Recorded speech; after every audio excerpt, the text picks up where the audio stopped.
আচ্ছা, আপনি কি জেনে শুনে আপনার চুল নষ্ট করছেন? এই ৩টি ভুল যদি আপনিও করে থাকেন তাহলে আপনার চুল পড়া কখনোই বন্ধ হবে না। আচ্ছা, চলুন তাহলে জেনে নিই এই ৩টা ভুল কী, কী? আমাদের ১ম ভুল হচ্ছে ভেজা চুল জোরে, জোরে আঁচড়ানো। অনেকেই আছেন যে গোসলের পরে চুল টানতে, টানতে আঁচড়ান, কিন্তু চুল তখন সবচেয়ে বেশি দুর্বল এবং নাজুক থাকে। ফলে চুল ঝরে যাওয়ার চান্স অনেক বেড়ে যায়। তাই চেষ্টা করবেন ভেজা অবস্থায় চুল না আঁচড়ানোর। ২ নম্বর ভুলটি হচ্ছে শক্ত করে, টাইট করে চুল বাঁধা।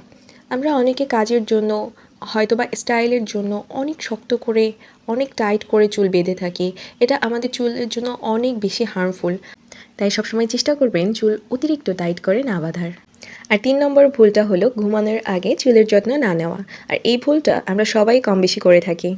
অনেকেই সারাদিনের ধুলোবালি আর জট লাগা চুল নিয়ে ঘুমিয়ে পড়েন এবং সকালে যখন সেই চুলগুলো আঁচড়াতে যায় তখন প্রচুর পরিমাণে হেয়ার ফল হয়।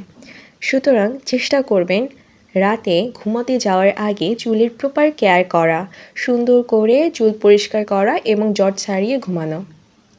আরও সুন্দর সুন্দর হেয়ার কেয়ার টিপস পেতে ফলো করে রাখুন আমার এই পেজটি। আর হ্যাঁ, এই স্ক্রাঞ্চিটি আপনার কেমন লেগেছে অবশ্যই কমেন্ট করে জানাবেন। ধন্যবাদ।